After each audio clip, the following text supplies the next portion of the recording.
Hey everyone, welcome back to Virginia McClain reading Victoria Marmot and the Meddling Goddess. We are reading I am reading chapter 5 today, and I'll probably just dive right into it. I'm sorry I didn't read anything yesterday. I'm just sort of, squishing this in where I can. As you can see today, I've just had a shower and haven't dried my hair. You get to enjoy that this whole time. And honestly, whatever, right? We're all in quarantine. I'm just stoked that I showered. So anyway, chapter 5, we left off when last we left our hero at the end of chapter 4. Eddick had burst into her English class, claimed to be a creature of the night, whatever that means, and professed his love for her. So we pick up immediately after that. Chapter 5. I had never been more relieved in my life to smell the earthy, cloying scent of marijuana than when Albert Bumblebee had wandered into Topaz's class for a surprise audit. Eddick hadn't even said goodbye before glaring daggers at the principal and storming out. As a bonus, Topaz had seemed reluctant to continue reading from what really appeared to be a leather-bound journal full of his own poetry after Bumblebee's arrival, and instead we had started a somewhat lively discussion of Twelfth Night, which had been part of the assigned summer reading. Honestly, the rest of my day was pretty normal after that, at least until I got to swim practice. Swimming was on the list of the few things in life that grounded me, much like backpacking, rock climbing, and trail running. So I had been looking forward to this first practice ever since I had woken up vibrating with anger. My anticipation hadn't exactly diminished when I'd learned that Seamus was on the swim team, too. Still, as I walked, dripping from the showers, into the locker room, into the humid, chlorine-laden air of the pool, I was determined that even Seamus's mostly naked presence wouldn't distract me from getting into the zone. That proved more difficult than expected. He wasn't decidedly better looking than most of the guys who swim competitively, and I was very used to seeing guys who swim competitively wearing next to nothing. It was literally part of my everyday existence during swim season, and I had been swimming competitively since I was about 10. So why could I feel Seamus's body in the lane next to me as if it were radiating flames? Luckily, swimming isn't the kind of sport that allows you to stop and ogle the swimmers nearby while you're in the water. But it shouldn't have been such a damn challenge to keep myself from trying to do just that. I'd had crushes on guys on my team before. I'd even dated a teammate for a little while at my old school, but usually, once I hit the water, nothing else mattered.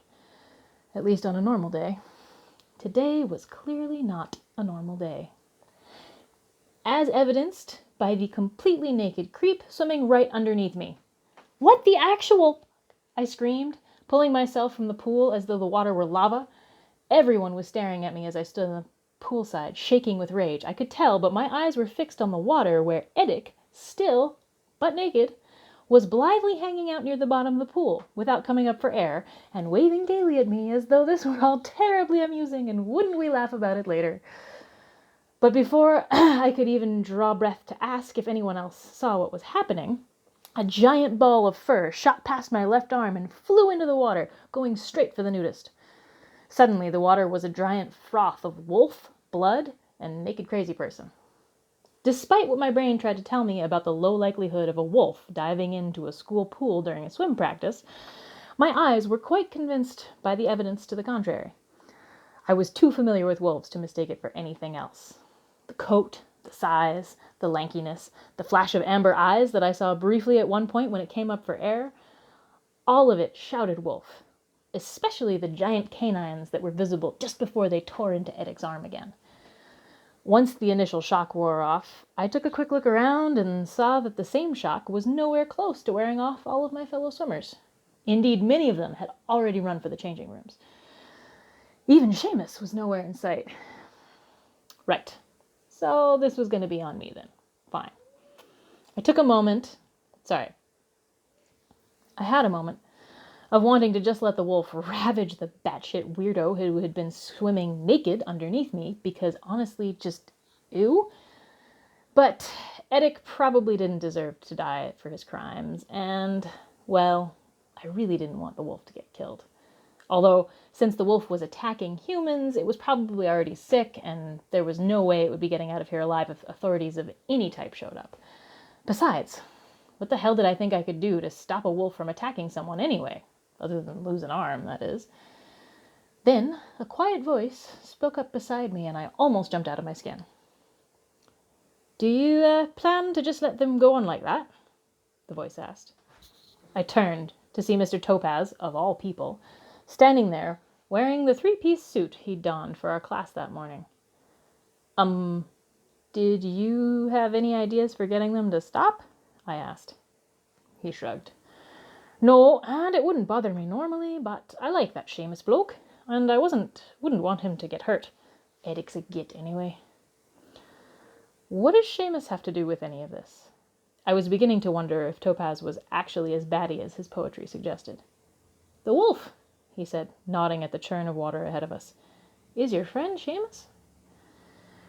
It might have been a bit early to deem Seamus a friend, but he seemed like a nice enough kid.